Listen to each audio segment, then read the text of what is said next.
నిరీక్షణ తర్వాత అయోధ్యలో బాలరాముడు కొలువుదీరాడు. అంగరంగ వైభవంగా జరిగిన ప్రాణప్రతిష్ఠ కార్యక్రమానికి దేశ విదేశాల నుంచి వివిధ రంగాలకు చెందిన ప్రముఖులు హాజరయ్యారు. ఈ నేపథ్యంలోనే అయోధ్యలో కట్టుదిట్టమైన భద్రతా ఏర్పాట్లు చేశారు.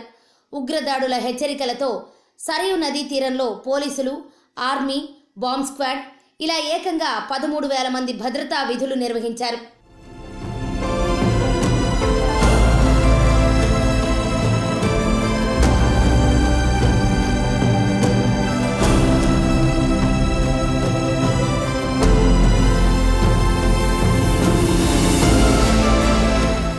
అయితే ప్రాణప్రతిష్ఠ పూర్తయినప్పటికీ అయోధ్యలో కట్టుదిట్టమైన భద్రత కొనసాగుతోంది. మంగళవారం నుంచి బాలరాముడి దర్శనానికి సామాన్య భక్తులను అనుమతిస్తున్న నేపథ్యంలో ఎలాంటి అవాంఛనీయ సంఘటనలు జరగకుండా భద్రతా బలగాలు అయోధ్యలో పహారా కాస్తున్నాయి.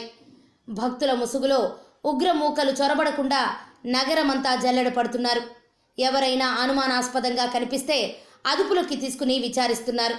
రామ మందిరంతో పాటు అయోధ్యలో ప్రసిద్ధి చెందిన హనుమాన్ గర్హి ఆలయం వద్ద వందలాది మంది పోలీసులు భద్రతను పర్యవేక్షిస్తున్నారు. 500 ఏళ్లుగా కోట్లాది మంది హిందువులు కలగంటున్న భవ్యరామ మందిరం సాకారమైంది. ఇప్పుడు దాన్ని కాపాడుకోవటమే లక్ష్యంగా ఉత్తరప్రదేశ్ ప్రభుత్వం పటిష్టమైన